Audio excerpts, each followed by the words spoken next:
I'm a big relevancy person. I really want to be relevant in the moment. Relevancy is measured by time. And if you're not present and relevant in that moment, you missed an opportunity to be so. So we spend a lot of time just trying to be present and being present around debates, being present and celebrating these special milestones and days. I will always invest in being present and elevating our brand in key places in the public domain, both with our members and with the public. And I just think it's critical in an almost exclusively digital communication world. Like, you just have to always be present, because if you're not, somebody else is. And I think that's the danger. Have you ever noticed that some of the best ideas come from unexpected places? Your next breakthrough may come from a leader facing similar challenges, but in a completely different sector. Welcome to Chief Influencer. I'm your host, Anthony Shop. Join us as we explore how today's successful leaders inspire, influence, and connect with others. Chief Influencer is a production of Social Driver and the Communications Board, who have teamed up to spotlight how great leaders and communicators are making their impact in the world. This episode is brought to you by the George Washington University's College of Professional Studies. With in-person and online programs, ranging from master's degrees in public relations strategy to certificate programs in digital communications, GW offers more than just the credentials to help working professionals get ahead. It prepares them to be leaders in their field. As a proud GW graduate myself, I can attest that faculty members combine academic rigor with real-world lessons that can't always be found in textbooks. Check out cps.gwu.edu for more information. I'm thrilled to introduce today's guest, Shawn Martin. Shawn serves as Executive Vice President and Chief Executive Officer for the American Academy of Family Physicians, a medical specialty organization representing 130,000 family physicians and medical students nationwide. In this role, he provides strategic leadership to the AAFP and directs the mission-driven work of the nation's largest primary care organization. Here are 3 things I think you should know about Shawn. Number 1, he is recognized as a top expert in policy and advocacy. Before becoming CEO, he served as AAFP's Senior Vice President of Advocacy Practice Advancement and Policy.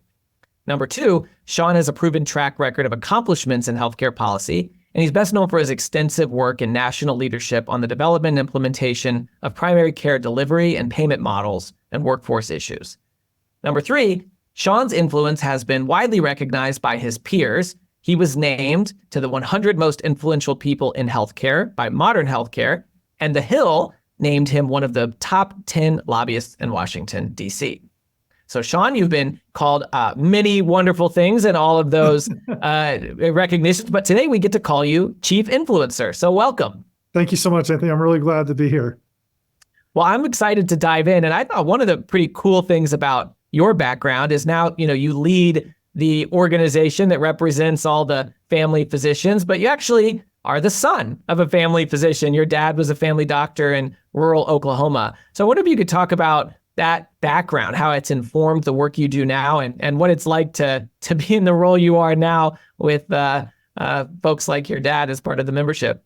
Yeah. It's it was a weird thing. It was, very unintentional, but also very welcomed as I grew older. And, as you said, I grew up in rural Oklahoma, and my dad was, in his words, he would describe himself as a rural country doc, and but practiced family medicine in the northwest corner of Oklahoma, providing service to, a few surrounding counties. And it was an interesting time. And, in those days, it was equal parts, this is what my dad does, and, equal parts annoyance, right? Because family medicine in rural Oklahoma is not an office affair. It happens at your house, it happens at your school, it happens at the Walmart. It's just kind of a community engagement. But as I went away and I really kind of started my career in healthcare, and, once I really got very interested in primary care, there were a lot of things that came, back to me, and observations and lessons. And I think one of the things that I've carried with me from, those days is the concept of service, and like really being in service to a population or a community or a group of people. And for his case, he was in service to a group of people that really had no other options. Like that was their access to healthcare, both physical, mental, and behavior. And that connection to the community and like what it meant to him, what it meant to our family, but also like what it meant to, the people in those communities that he cared for. And, those lessons, grew from the annoyance of everybody's bothering my dad when we're trying to do something to this really rich appreciation of kind of what healthcare really is or should be, which is this kind of longitudinal relationship between, a healer and a patient that is, focused on living their best life and being as healthy as they can in that particular moment. And it's special. Like everything in life, it becomes more special as we both grow older. But it was foundational to my work today. I wonder if you could talk about what has changed for a family doctor. Obviously, when you were growing up and your everybody in the community was coming to your dad, there was no Dr. Google, which he didn't have to correct what people found Yeah. on the internet. So can you talk about some of those changes? I mean, I'm sure they're positive and negative, but just wonder kind of the role of that of the family physician and how it's adapted and evolved. Yeah, I think I don't know that the relationship between a family physician and their patients has really changed dramatically. I think what's changed is everybody else that's involved in that relationship. So, medicine, appropriately specialized over those years. You have more sophisticated and specialized physician services, which is a great thing. I mean, the concepts like cardiology and oncology, like those things are really helping people, address disease, but also live better life. But I think the biggest thing is just the ability of physicians to take care of people in a more comprehensive way than they ever could. And, a lot of that is driven, by technology, but a lot of that is just driven by the ability to treat a wider swath of diseases and conditions. And, as I say this to my members a lot and to the public, like I think it is, just incredible testament to science, that people live after the first onset of disease or chronic disease, because, it wasn't that long ago that people just died and you didn't, there weren't very many chronic diseases because they didn't live. So the fact that we have the ability to help people live longer lives and healthier lives and manage chronic illness. But I mean, without question, technology has completely changed things. Just the concept of being able to be in a relationship with someone without them having to drive, to your clinic or you to them, is just a recognition of our economy, right? Not just in healthcare, but it's changed a lot of things. I know in your role, I mean, you talk about the doctor-patient relationship now has so many more folks involved. That's probably true of healthcare in general. There's a lot of different stakeholders involved, patient groups, policymakers, et cetera, et cetera. I wondered if you could talk about some of the different stakeholders that you have to manage and influence in your role as CEO, and some of the strategies that you've used to do that. Yeah, I mean, what a great question. So, I mean, I kind of I work out from, kind of the inner circle. So obviously lead an organization and I'm obligated to, work with the board and the opportunity, really the privilege to work with our board of directors and our staff from kind of the strategic and operational perspectives. We then move out of a circle and we have, our members and, really just the honor to engage with them and represent them across a variety of issues and opportunities on behalf of their work and family medicine. We have state chapters. We have 54 chapters, both state and territory chapters, and engagement with them. And then we kind of move what I refer to as outside the building. And then my major stakeholders in my day-to-day work are really kind of the thought leaders, policymakers, and media. And then, of course, the broader healthcare community that we engage with, patients, hospitals, pharmaceutical companies, other physician groups, other clinician types. I have always taken the approach in this role that, we will work with anybody that is interested in advancing the concepts of health and people being healthier. So we don't really, we don't use the word strange bedfellow much because we, are so strategically focused on the advancement of health and well-being in individuals and populations that people want to work with us on that, we'll engage with them. But, I probably spend more of my time engaged in, the media and kind of thought leadership, stakeholder space, outside of our membership and board and state chapters. When you're engaging with the media, when you're sort of, serving as the spokesperson and thought leader for the organization, what are some of the key messages that you want to get out? Because I would imagine, a lot of folks in the world, even policymakers, they just don't understand everything that goes into the healthcare system and to the day-to-day of a doctor. So I'm just curious, what are some of the things that you hope people will hear from you? Yeah, I think, the first thing I hope they hear from us is a very consistent message around the value of family medicine. We spend a lot of time speaking to and about the value of a longitudinal relationship with a family physician. And I use this phrase all the time. We are committed to discipline around that message. We want everybody talking about that all the time, me included.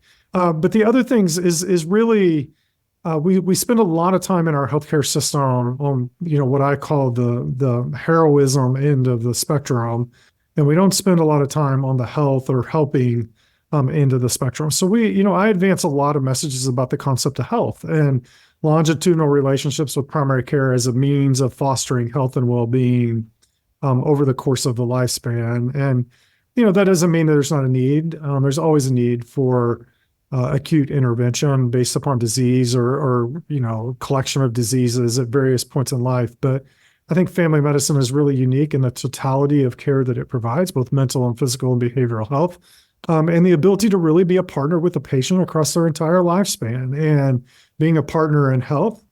And I close a lot of speeches, with this simple concept of to kind of frame up what I mean by that. And, a family physician is unique in the healthcare system because they also oftentimes are that person that holds a patient hand on the best and worst days of their life. They're there to celebrate like the best of things. And they oftentimes find themselves there in the most difficult of conversations. And that's the power of family medicine. And it's also the responsibility of family medicine. Yeah. I think that what came through to me from that was kind of the why of what your organization does and what you're trying to get across. And when I think about sort of how you get that message out there, one of the things that I found really interesting was that in your previous role with the AAFP, you launched a blog called In the Trenches. And I wondered if you could talk about, I don't know exactly how long ago it was. I know it's been a little while, but just as a communication tactic, why did you decide to do that? And what was the reaction to doing that? Yeah, it was interesting. It was on a whim, right? Like we had kind of come out of the Affordable Care Act. We were really trying, we had been extraordinarily successful as an organization from a strategic perspective during the Affordable Care Act and positioning our priorities. And, but there was kind of a need to maintain market posture, both with our members, but also with thought leaders. And I don't know that we had ever really had a kind of a thought leadership strategy at the organization. We had media strategies, we had membership strategies, but we had never really engaged in kind of this concept of thought leadership in the, kind of particularly the health policies space. And there were a lot of things we wanted to say. And we wanted to say them both prospectively, like speaking to and through our members with this key audience, but we also wanted to respond to other people, but we didn't want to do it directly, right? So we wanted this kind of thought leadership space to be able to say what we wanted to say, tell our message, be disciplined in that, but also to have a safe space to respond to things that we thought deserved a response in the public space. And so we launched the blog. It was an experiment like everything else in the, in an association world. You launch it for a quarter to see how it goes, and then you do it another quarter, and eventually it just kind of took off. And, it was a wonderful experience. I really enjoyed writing that because I could write about a lot of things, both from a policy perspective, but I could also write about some softer things of just kind of the trials and tribulations of trying to advance good public policy and what oftentimes are really hard environments, and sharing with our members and others about, how we went about that in the the joys and frustrations that come along with that ride. When I think about that kind of piece of the strategy, a lot of associations were pretty slow to shift as the media landscape changed. We used to be able to just always reach people through a third party, right? You just got media coverage or you placed an op-ed. And Yeah. then we began to develop our own platform and our own relationship so that you could have a blog that people could read directly from you. And you didn't have to hope that a newspaper would place that piece. And it seems like you all were fairly early on in terms of your market of doing that in that case. And then you also launched your patient-facing familydoctor.org brand so that, rather than just speaking to members, you could get trusted information out directly to patients who might be asking Dr. Google for help, and hopefully they'd find your doctor vetted information. And so maybe you could talk about that a little bit more because, the landscape is continuing to change, and in a little bit we'll get to the newer tactics to get there directly. But a lot of organizations, they have a hard time doing that. And you said it was kind of on a whim, but obviously you got the buy-in for to do it. Maybe you didn't, maybe you asked forgiveness instead of permission, but love to hear more about it.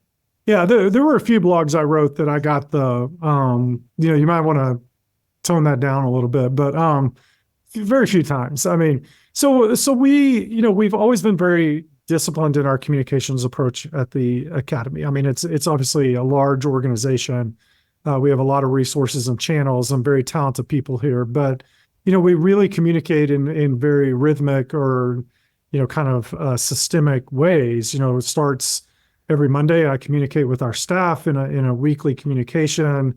I communicate with our board every 3 weeks. We communicate with our chapters and others, in a short thing every week, but basically every month we communicate, with the broader world on a quarterly basis, through various different communication tactics. And we have a cascading, if you will, communication strategies. Our blogs plug into that. And of course, we're going to get to it in a little bit, but how social media weaves in and out of that kind of cascading communication strategy. And again, I go back, a lot of that, this helps us maintain some discipline in messaging. So we're very consistent across communication vehicles.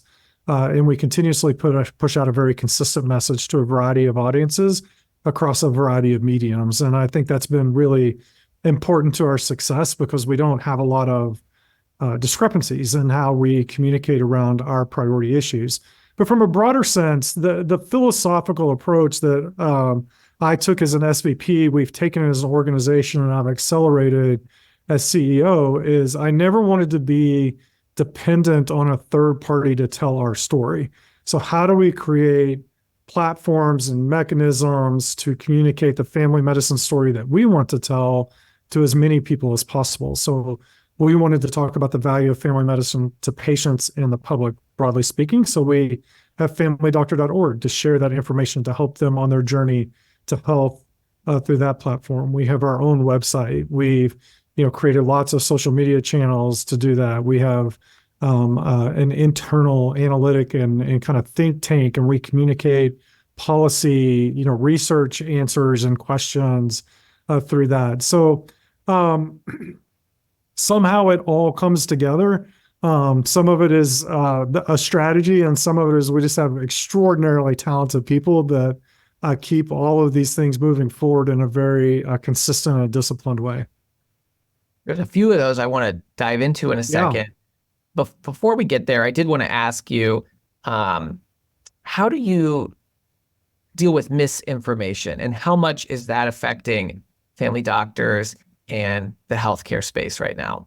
Yeah, I mean, this is a huge issue for our members. And I mean, there was a new study that just came out this week, I think that JAMA published around, just how frightening the situation is right now around, this concept of truth and information and who are good messengers of truth and who do we believe and not believe, and kind of the confirmation bias that's really settled into our society as a whole. So, I mean, one, look, we view ourselves as a conveyor of truth around science and medical issues. We also are a contributor to that truth. I mean, we do research, we do practice guidelines, practice guidance. Like, we're both establishing and communicating this concept of truth in healthcare.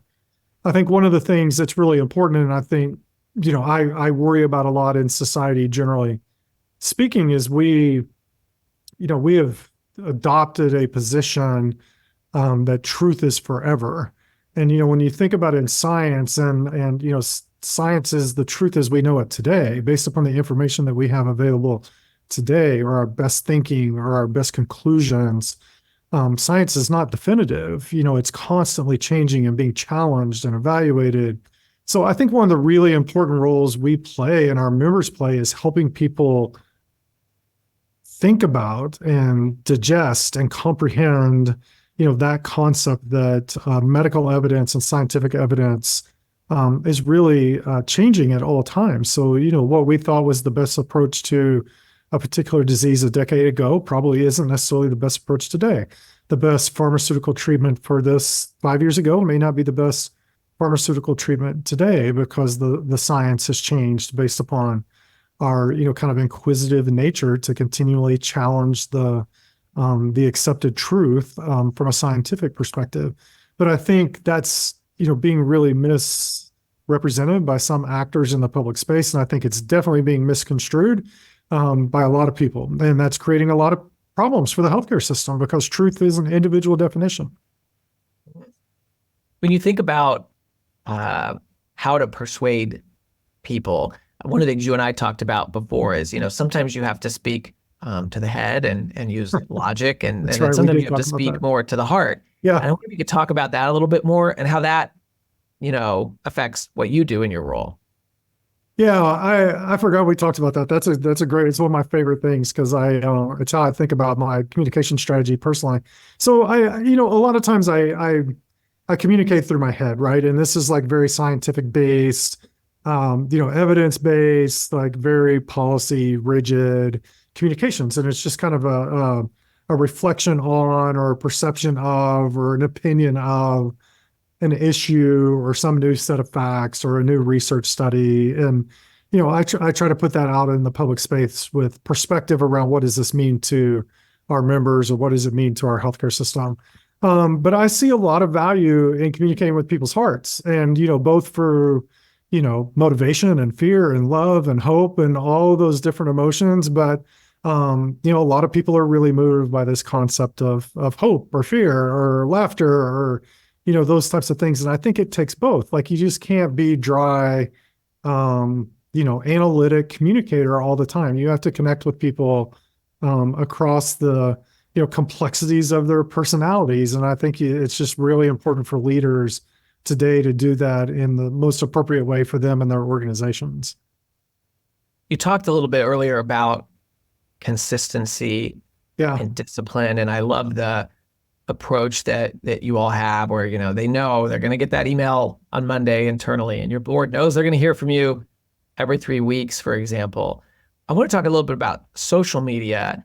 Okay, first, you're still on X. Why are you still? Because we know a lot of people who've decided to move away from that platform. So let's start there. Why do you still use X, formerly Twitter, as a platform? Yeah, it's a fabulous question. I use X, or formerly known as Twitter, primarily for one reason, and that's because I think there's a lot of people in that space and on that platform that I want to communicate with, and I want our perspective to be out there. And I think if my perspective or our organization's perspective was not in that space, then that would be a disservice to those who are looking for information or guidance on that particular platform. And I think, at the present time, like, irrespective of other challenges with that platform, it is still a space that a lot of people go. And I want our message and I want our perspective to always be present there. And that's why I do it personally. That's why we do it as an organization. And, let's be honest, it's still the easiest platform to use, right? Like, you're limited by characters, so you can't be too wordy. It's a good platform from that perspective. Yeah, and I wonder if you could talk, because look, a lot of leaders are not on these platforms personally, or if they are, it's like an official statement from the organization. Yeah. This appears to me. I think you've told me, like, I mean, you're doing this stuff yourself. You're posting directly onto the platform. And so I wonder if you could talk a little bit about the decision to do that. You know, you have time to do that. You weigh the risks. Is your team nervous that that you have access to do this yourself, even though I'm sure they help you on some stuff? And maybe how you treat that platform versus others. How do you decide what's going to go on a post on X versus Yeah. something on LinkedIn? So going back to the head and heart. So Twitter is my heart communications, and LinkedIn is my head communications. That's kind of how I divide it out. I have a lot of help with both. I mean, we have a lot of capabilities internally where our communication team, creates static content that we can plug and play into the various platforms. But Twitter is really 100% me. LinkedIn is a shared responsibility with our communications team. They prepare a lot of content for me to post there. But I mean, I would say greater than 50% of my LinkedIn content is original. I produce and find the studies and write the analysis and do those different types of things. But I try to be much more academic in nature on LinkedIn, and a much more, kind of engaging. And, I don't just tweet or X about, things related to my day job. I'll comment on, a small subset of, just kind of societal or pop culture type things over on that space, and go from there. But I do all the Twitter myself. I carve out time every day for social media. And I carve out about an hour on Sunday for my social media. I plan it through the week, and that's just kind of my, approach to that. But I do most of my social media planning on Sundays. Mm. How do you manage this sort of gray area that all leaders have to manage nowadays between your personal brand and your professional brand? Because they're not as distinct as they once were. Yeah. And particularly on a platform like X, and you're sharing something, and maybe one of your members sees it and they say, I don't really like that. Or maybe they say, yeah, I really like that, and I'm going to reshare it. And, maybe it's not just an official statement about work. Like you said, sometimes it might go into a different zone. So how do you approach that? Do you have certain sort of rules of engagement that you sort of live by?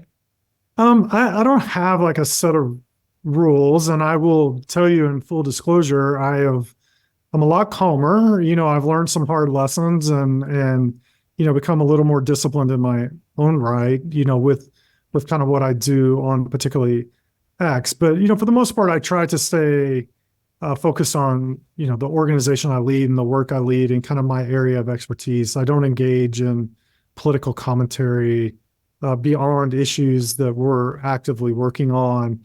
And the pop culture stuff is fun, right? Like, I mean, I comment on sports and, various things like that. I don't comment on, at a level of chastising or promoting or endorsing or things like that. I just kind of engage in some, public commentary and things like that. But, it's tricky. I think the biggest thing I try to always do is like, it's got to be my authentic self. And like people that know me would know, oh, it makes perfect sense that he would, say something about this particular thing, but not that thing, because that's just who he is. And, but, Anthony, I think the challenge is I think leaders have to be relatable in, the modern era. I mean, in a social media era, I think people want to know, that you're not always scripted, and, you're kind of out there and you have opinions and you're willing to engage in this public discourse that's taking place. And of course, there's always a risk. And, I think that just kind of comes with it. Social media is a particularly great tool when you are engaging around tentpole moments or, certain events that other people might be sharing in. And, you do that in that kind of area that is more on the personal side that you mentioned, like around college football, for example, that, that's a pretty safe area. I mean, obviously you might have. Not always. I was just gonna say, well, maybe, you have pretty strong fans on that, but hopefully people forgive you if you disagree with, if you're on the other side. But then you also do it around some moments that are in your industry, like match day. And I wonder if you could talk about that a little bit, because I think what you do around that is really cool and really unique. And it's something that I've heard, your members and folks in the community really appreciate too. Yeah, I appreciate you raising this. So on match day, usually in March, I have a very intentional strategy. So I block out, almost the entire day, particularly afternoon, Eastern time when the medical students get their match. And Yeah, there we go. And I was just thinking, I'm saying match day without, yeah, telling well, it's match when day medical students is get the their day match. It's a huge day for them. They put years yeah, and years into this. medical students find out where they will do their residencies, and they find out kind of, I think it's around 11 or 12 p.m. Eastern time, and everybody finds out at the same time. So I kind of block the entire midday and afternoon, and I sit in my office, and I just go through and with as many as I can, I engage them and congratulate them and welcome them to family medicine and the AAFP, and do just hours of engagement with the next generation of family physicians and our incoming new members. And it's wonderful. It's like such a joyous day, just celebrating them. Honestly, like there's no, like the whole day is just about celebrating them, and literally being like, here we are, this big organization welcoming you, and like we see you and we're so happy for you. And I just spend hours doing that, and it is absolutely one of the best days of my year. I love it. And it it I don't know what it does for the medical students. I couldn't speak to that, but when you think about just days that bring you immense professional satisfaction, that is one of those days for me. Yeah. I mean, to me, when you talked earlier about, being disciplined, and it's just, the fact that you plan that out in advance, it'd be very easy to go, oh man, that happens to, I bet the meetings that day, I don't have time to do it as much. So you're intentional about it, which I think is pretty cool. And then I imagine, just from everything we hear and see about social media, those folks, when they're celebrating a big moment, love it when other people are part of that celebration with them. And at Yeah. that point, they may not have much of, if any, relationship with the AAFP yet, but they, hopefully probably will someday, because they may be student members already, or they may become members.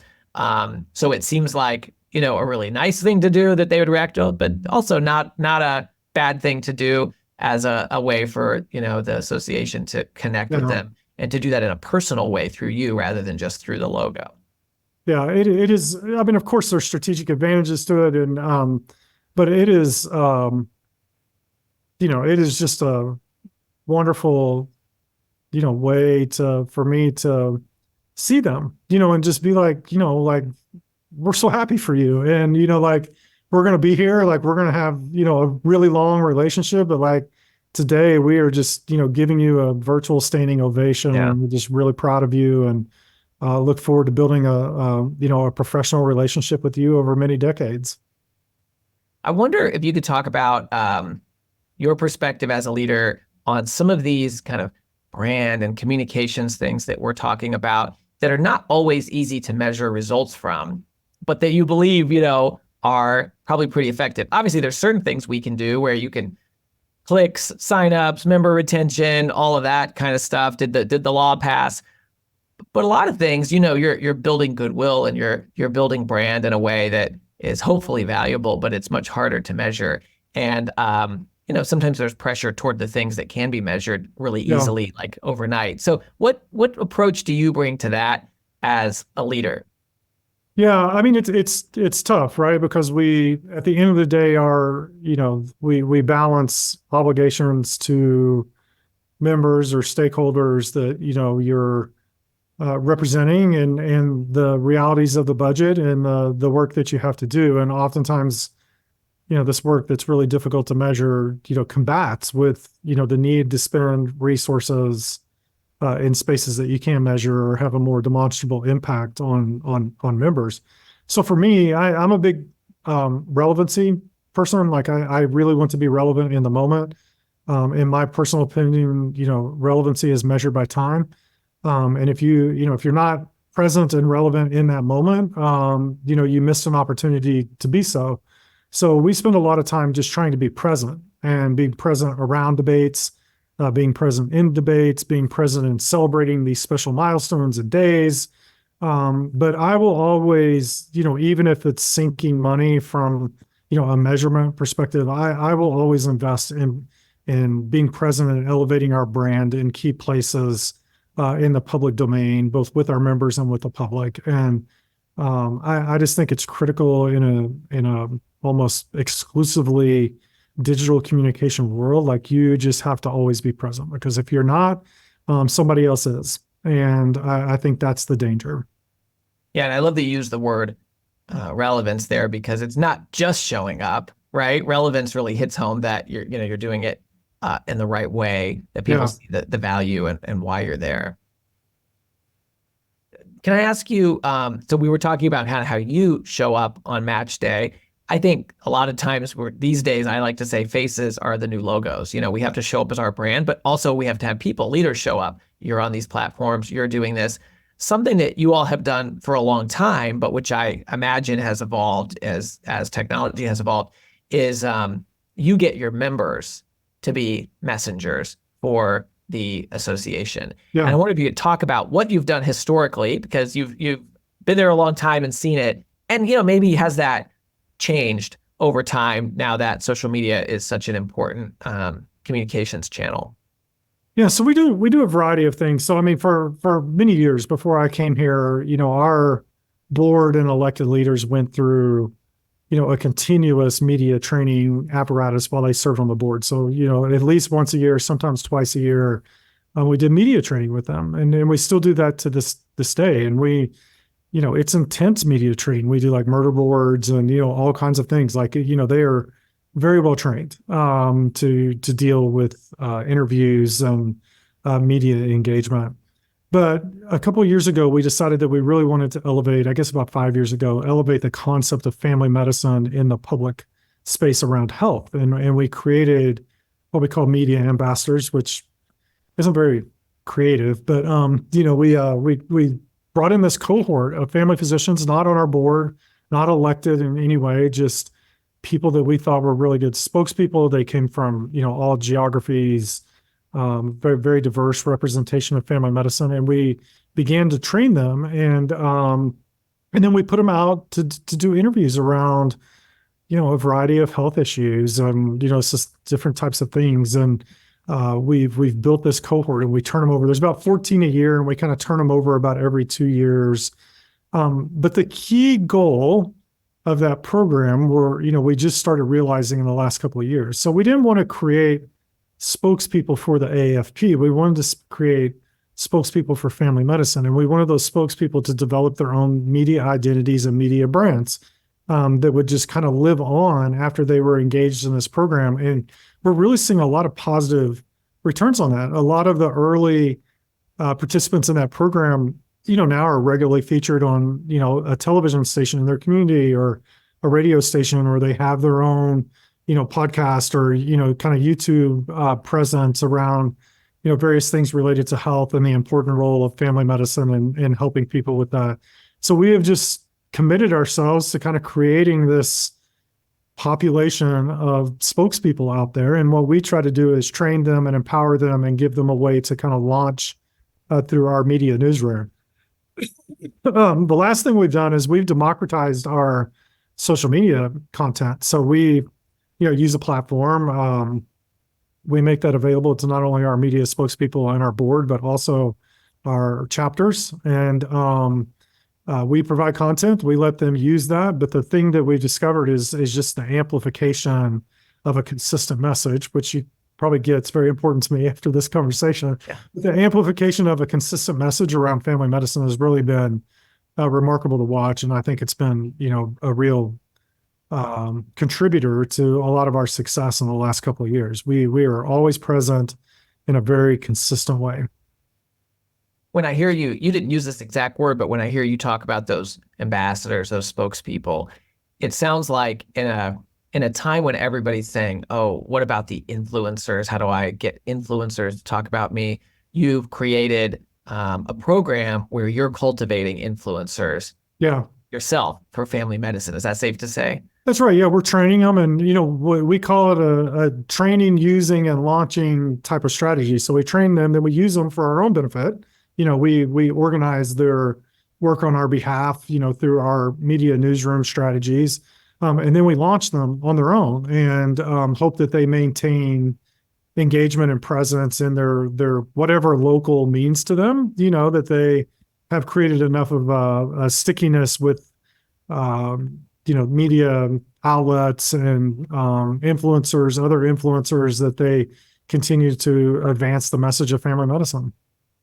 I imagine that leaders from companies, other associations, different industries might hear this example and be thinking, huh, could we do that? Should we do that? And I guess the question that I would ask you is, what advice would you have for a leader who is thinking about, wow, maybe we can figure out some of our own people, whoever those are, and sort of try to model this behavior? What do you wish maybe you had known that you know now as you've started that and built on the success of it, or what do you think another leader should know before they think about that?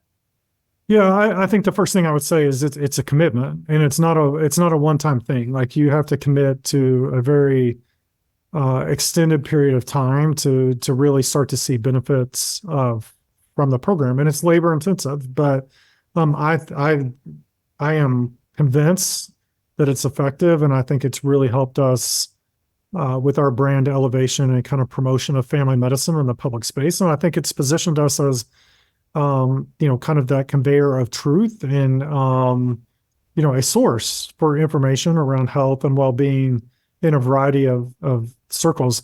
I think the one thing that I would encourage everybody to mimic that we did is these are not consistent spokespeople. You have to turn them over. We didn't seek to establish 10 spokespeople for the next 20 years. We sought to train 10 people over a 1 or 2 year time period, and then train 10 more and 10 more, and kind of using, a growth or amplification. A lily pad strategy is kind of what we originally called it, to, get people out there. And I think the other thing is we don't attempt to, the hardest part that I think my fellow CEOs would have is we do not use this group of people to advance the AAFP. This group of people are designed to speak to the value of family medicine to a variety of health and wellness types of issues. They are not there to advance or promote or evangelize about the AAFP. That's not their purpose. Their purpose is about the discipline of family medicine. And I think, it's tempting for CEOs and boards to be like, if I'm going to spend all this money, I want you talking about my organization every day. And we have fought that, just fought back against that approach. And that's, I think it's been very helpful. But, it takes some courage, and it takes a couple of hard conversations. Yeah, I think that's a great lesson, right? Is if it's totally self-interested, I just have a feeling that, it probably wouldn't be as successful of a program as it is, right? But finding that area of mutual benefit where it's lifting everyone up by talking about family medicine in your case, it's probably more sustainable, more strategic, even though it could be tempting to say, talk about our conference or whatever, the big issue is that's going on. Maybe they'll just do it naturally in the right way. And then the other thing that strikes me is, with the rise of influencers and all of these online experts, it's very tempting for local media to just turn to whoever says they're an expert. And, you and your members may cringe to see some of these so-called experts that they're putting up there to give advice. So by you creating a stable of these folks and continuing to renew it, you're putting more options out into the wild to hopefully let the media turn to qualified experts who, are part of your community. And that's a good thing for everybody because, we don't always know if the person who's on TV is a really great expert or not, but, somebody thought that they were good enough to give the spot to. And anything we can do to get more of the right people out there, that's just better for society as a whole. Absolutely.